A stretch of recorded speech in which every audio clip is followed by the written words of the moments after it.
Assalamualaikum warahmatullahi wabarakatuh. Perkenalkan, nama saya Rahmanovia Safitri dari kelas 10 APB 2. Saya dari kelompok 2 ingin menceritakan sejarah perkembangan komputer dan awal penemuan komputer.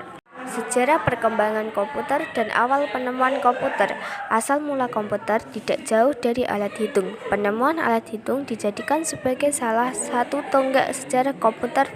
Perkembangan komputer dari awal hingga sekarang setidaknya telah melalui 5 generasi yang membuat teknologi komputer semakin maju. Memiliki sejarah ke belakang, asal mula komputer tidak jauh dari alat hitung. Pasalnya, komputer berasal dari bahasa Latin komputer dan bahasa Inggris to compute, yang sama-sama bermakna menghitung. Oleh sebab itu, penemuan alat hitung dijadikan sebagai salah satu tonggak sejarah komputer. Sementara itu, keberadaan komputer modern tidak lepas dari peran Charles Babbage.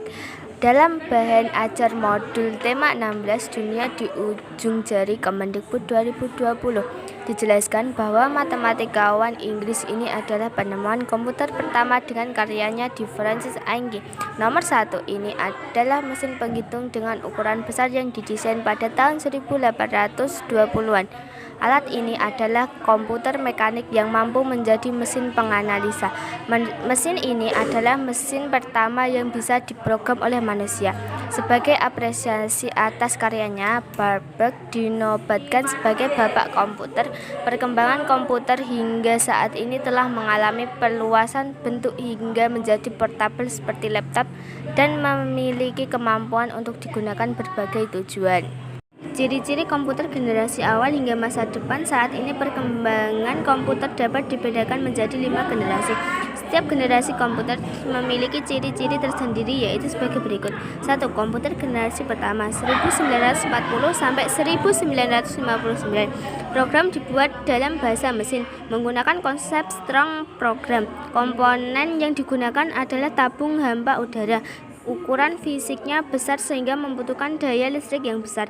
Dapat disimpan pada magnetic tape dan magnetic disk. Contohnya komputer IBM 701 buatan tahun 1953 sebagai komputer komersial berukuran besar, dan IBM 705 yang dibuat pada tahun 1959 untuk industri. 2. Komputer generasi kedua 1959 sampai 1965. Kapasitas memori utama cukup besar. Komponen yang digunakan adalah transistor yang jauh lebih kecil dibanding tabung hampa udara. Menggunakan magnetic tape dan magnetic disk yang berbentuk removable disk. Mempunyai kemampuan proses real time dan time sharing. Proses operasinya lebih cepat, orientasinya pada aplikasi bisnis dan teknik. Contohnya komputer PDB-5 dan PDB-8 buatan tahun 1963 sebagai komputer mini komersial pertama. Selain itu ada pula komputer IBM 7070, IBM 1400, NCR 300 dan sebagainya. 3. Komputer generasi ketiga 1965 sampai 1970. Komponen yang dipakai adalah IF yang terdiri atas ratusan atau ribuan transistor berbentuk hydro-integral dan monolitik integral. Proses operasinya jauh lebih cepat dan lebih tepat. Kapasitas memori komputer lebih besar. Ukuran fisik jauh lebih kecil sehingga penggunaan listrik lebih hemat. Menggunakan magnetic disk yang sifatnya random access. Dapat melakukan multiproses dan multiprogramming. Alat input-output mengalami perkembangan dengan menggunakan fuse dispense terminal. Dapat melakukan komunikasi data dari salah satu komputer dengan komputer lainnya. Contoh komputer IBM S-300 CDC 3000, PDB-11 dan sebagainya. 4. Komputer generasi keempat dimulai dari tahun 1970. Penggunaan LSI yang disebut juga sebagai bipolar Lake Scar Interrogation menggunakan mikroprosesor dan semikonduktor yang berbentuk chip untuk memori komputer. Contohnya komputer IBM 370 menggunakan Intel 4004 mikroprosesor yang dikembangkan pertama kali pada tahun 1971 oleh perusahaan Intel Corporation dengan menggunakan chip mikroprosesor.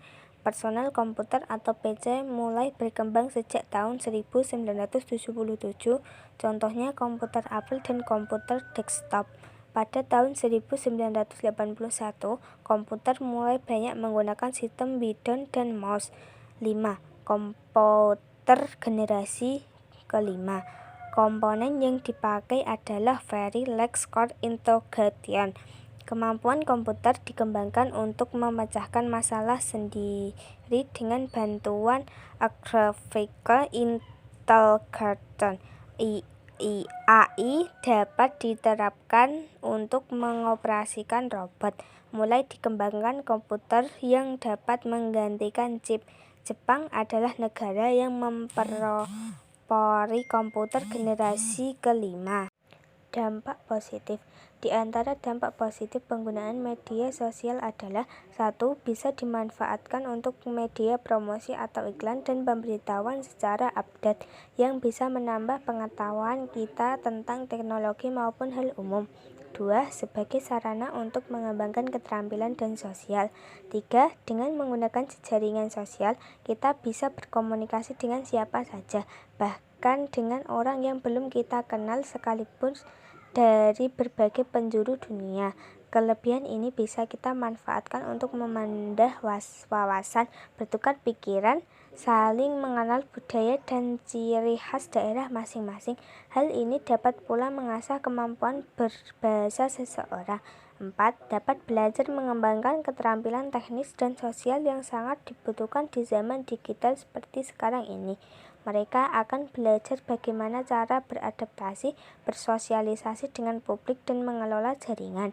5. Memperluas jaringan pertemanan. Anak dan remaja akan jauh lebih mudah berteman dengan orang lain di seluruh dunia. 6. Situs jaringan sosial membuat anak dan remaja menjadi lebih bersahabat, perhatian, dan empati. Misalnya memberi perhatian saat ada teman mereka yang berulang tahun, mengomentari foto, video, dan status teman mereka, menjaga hubungan persahabatan meskipun tidak bertemu secara langsung. 7. Media pertukaran data.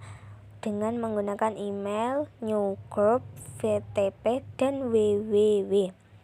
Para penggunaan internet di seluruh dunia dapat saling bertukar informasi dengan cepat. 8.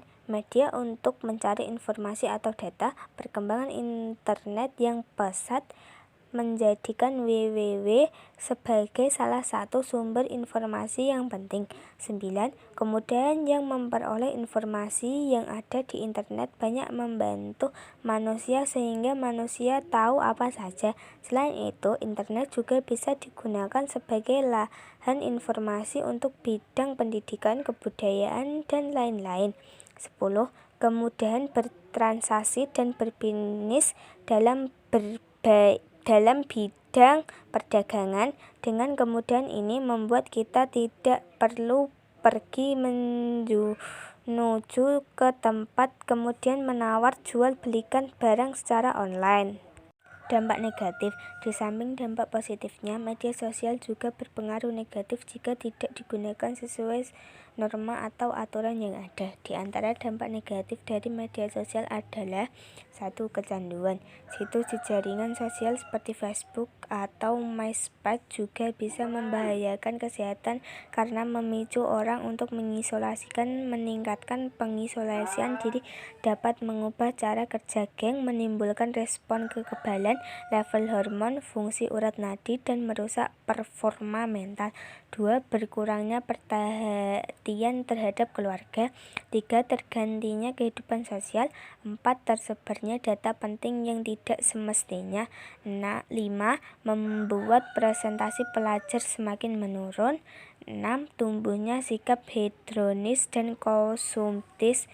7. Seseorang yang menghabiskan waktunya di depan komputer akan jarang berolahraga sehingga kecanduan aktivitas ini dapat menimbulkan kondisi fisik yang lemah, bahkan obesitas. 8. Kerusakan fisik juga sangat mungkin bila menggunakan mouse atau memencet keyboard ponsel selama berjam-jam setiap hari. Seseorang dapat mengalami cedera tekanan yang berulang-ulang. Penyakit punggung juga merupakan hal yang umum terjadi pada orang-orang yang menghabiskan waktu duduk di depan meja komputer. 9. Media elektronik seperti komputer, laptop, atau handphone juga menghancurkan secara perlahan-lahan kemampuan anak-anak dan kalangan dewasa muda untuk mempelajari kemampuan sosial dan membaca bahasa. 10. Kejahatan dunia maya. Seiring berkembangnya teknologi, berkembang pula di dunia internet kejahatan dikenal dengan namanya cybercrime. Kejahatan dunia maya sangatlah beragam, di antara carding, hacking, carking, phishing, dan smapping. Sekian, terima kasih sudah mendengarkan presentasi saya. Jika ada salah mohon dimaafkan dikarenakan saya tidak pandai berpresentasi. Wassalamualaikum warahmatullahi wabarakatuh.